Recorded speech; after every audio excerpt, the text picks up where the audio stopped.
Hello everyone and welcome to my channel teaching diary. So इस वीडियो में हम बैंकिंग क्लास 11th का यूनिट 1 स्टार्ट करेंगे। राइट, तो हम टॉपिक को स्टार्ट करते हैं। ये बुक आपको मैंने बताई दिया है कि आपको कैसे ये डाउनलोड करनी है। तो यूनिट 1 हमारा it is about introduction to banking and basic functions of banker. तो यहाँ पे चैप्टर 3 पार्ट्स में डिवाइड है। Definition of banking and basic functions of banker, दूसरा है बैंकिंग सिस्टम इन इंडिया और थर्ड है reserve bank of India. So हम टॉपिक को स्टार्ट करते हैं।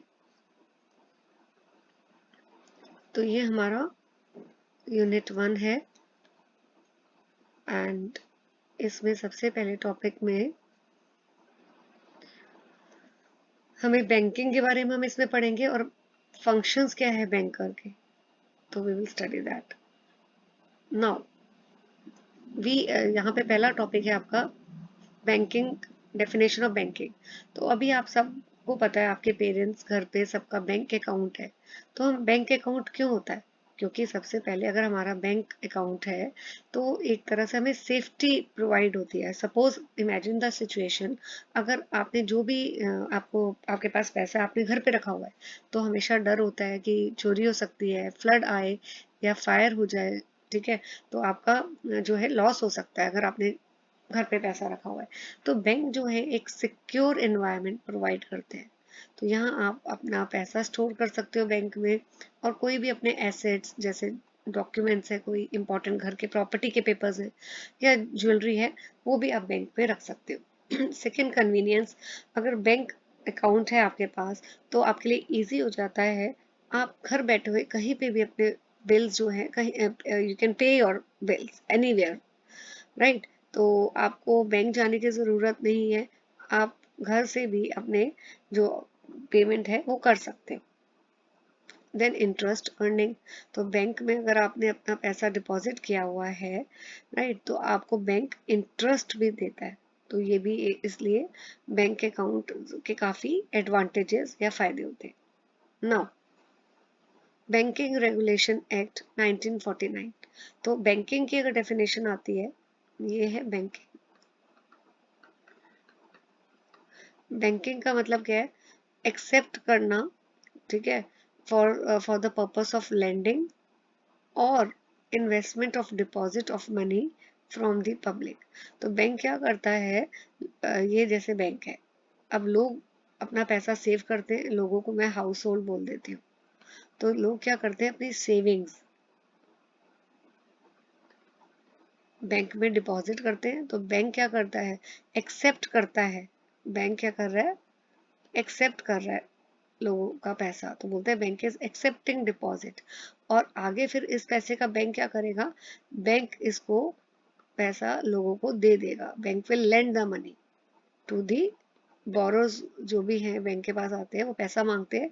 तो जो लोगों से पैसा इकट्ठा हुआ है, बैंक उन उस पैसे को आगे फर्दर लेंडिंग करता है, लोगों को पैसा दे देता है। राइट, सो और ये जो बैंक ने पैसा एक्सेप्ट किया है हाउस होल्ड से, तो ये हाउस होल्ड जब भी अपना पैसा वापस मांगे तो बैंक को अपना उनका पैसा वापस करना ही पड़ेगा।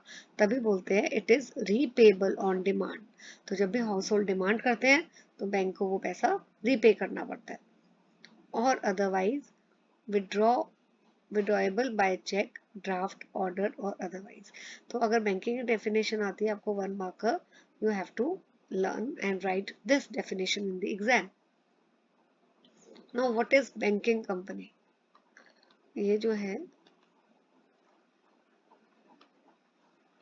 बैंकिंग कंपनी की डेफिनेशन है। और बैंकिंग कंपनी का क्या मतलब है, कोई भी कंपनी जो कौन सा बिजनेस करती है, बैंकिंग बिजनेस करती है इंडिया में। अब एक डेफिनेशन और आ सकती है। अब कंपनी का क्या मतलब है, कंपनी का मतलब है कि वो कंपनी जिसकी जो इसको डिफाइन किया गया है अंडर द कंपनीज एक्ट 2013, और इसके अंदर फॉरेन कंपनी भी आती है with in the meaning of the act. Right, so banking company जो है इसकी डेफिनेशन मैं बता चुकी हूँ, जो लोगों से पैसा एक्सेप्ट करती है, ठीक है, उसको लेंड करती है जिसको भी पैसे की जरूरत होती है, या इन्वेस्ट करती है। तो ये हम कर चुके हैं ऊपर। Now basic functions of a banker. Banker कौन होता है? बैंकर वो एक्सपर्ट है जो क्लाइंट्स को फाइनेंशियल एडवाइस करता है। अगर क्लाइंट्स को कोई भी एडवाइस चाहिए रिलेटेड टू लोन्स, कैसे इन्वेस्टमेंट कहाँ करनी है, सिक्योरिटी से रिलेटेड या सेविंग से रिलेटेड, तो ये सारी फाइनेंशियल एडवाइस कौन करता है? बैंकर। बैंकर और क्या फंक्शन परफॉर्म करता है?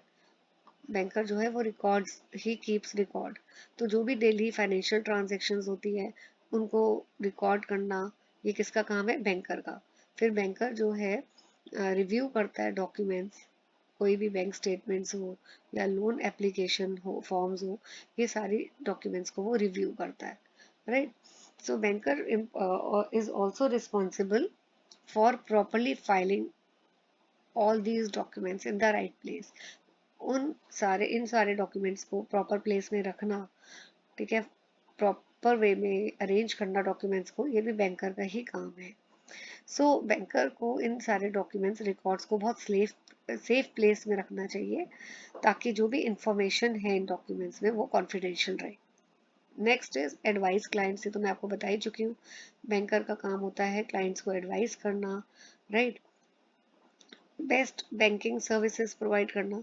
अगर क्लाइंट्स को अच्छी एडवाइस मिलेगी बैंकर से तो उनका बैंक का जो क्लाइंट बेस है वो काफ़ी ज़्यादा हो जाएगा और इससे प्रॉफिट भी इंक्रीज होते हैं। Third, gather financial information. Next main function है बैंकर का कि नए क्लाइंट्स हो या एग्जिस्टिंग क्लाइंट्स हो उनके बारे में इंफॉर्मेशन कलेक्ट करना। बैंक क्या करता है कि हिस्ट्री देखता है क्लाइंट्स की। क्यों फाइनेंशियल हिस्ट्री देखता है क्लाइंट्स की? ताकि पता लगा सके कि क्लाइंट की क्रेडिट वर्दीनेस क्या है, क्या क्लाइंट को लोन्स देने चाहिए, फंड्स देने चाहिए या नहीं देने चाहिए। अगर अगर फाइनेंशियल हिस्ट्री अच्छी है क्लाइंट की तो बैंक उसको लोन दे देता है, अदरवाइज नहीं देता अगर history is not good, financial history is not good, right. So तो इनका बैंकर का क्या काम है? इंफॉर्मेशन जो है कलेक्ट करना क्लाइंट के बारे में एंड इन डिसीजंस लेना कि जो भी ये क्लाइंट है अगर उसकी हिस्ट्री कलेक्ट कर ली, फाइनेंशियल हिस्ट्री, तो इससे क्या होता है फाइनेंशियल इंस्टीट्यूशन यानी बैंक को अपना डिसीजन ले पाता है कि वो आगे क्लाइंट्स को पैसा दे या ना दे। डिस्पर्स फंड्स, इसका मतलब है कि बैंक एक्सेप्ट करता है डिपॉजिट्स और आगे डिस्पर्स फंड्स मतलब कि लोगों को पैसा देता भी है, जिसको पैसे की ज़रूरत है उनको फिर आगे पैसा देता भी है, राइट। इन्फोर्सिंग सिक्योरिटी, बैंकर का फाइनेंशियल इंस्टीट्यूशंस का एक काम और है, राइट, वो ये है कि दे बेसिकली, यहाँ देखिए लिखा है बैंकर्स जो हैं वो बिल्स पास करते हैं, जो भी बिल्स कस्टमर उनके पास लेकर आते हैं, राइट। तो बैंक जो उन बिल्स को पास ऑन करता है through the counter feet money detectors.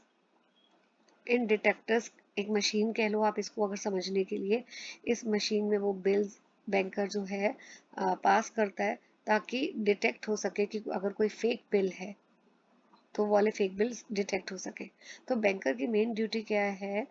Client से to ask clients withdrawing money to verify their identity to prevent fraudulent activity. अब इस लाइन का क्या मतलब है कि बैंकर की ड्यूटी है कि जो भी क्लाइंट पैसा निकाल रहा है तो उससे पूछे, उसकी आइडेंटिटी को वेरीफाई करे ताकि कोई भी फ्रॉडलेंट एक्टिविटी है वो ना हो सके, राइट। फिर बैंकर क्या करता है? लॉक करता है बैंक वॉल्ट को। अब बैंक वॉल्ट क्या होता है? ये वो रूम होता है जहाँ पे कस्टमर्स क्लाइंट्स के इंपॉर्टेंट डॉक्यूमेंट्स, उनके एसेट्स, उनकी ज्वेलरी सेफ स्टोर की जाती है। तो बैंकर क्या है? लॉक करता है इस बैंक वॉल्ट को। तो ये है क्या? Highly secure room, right.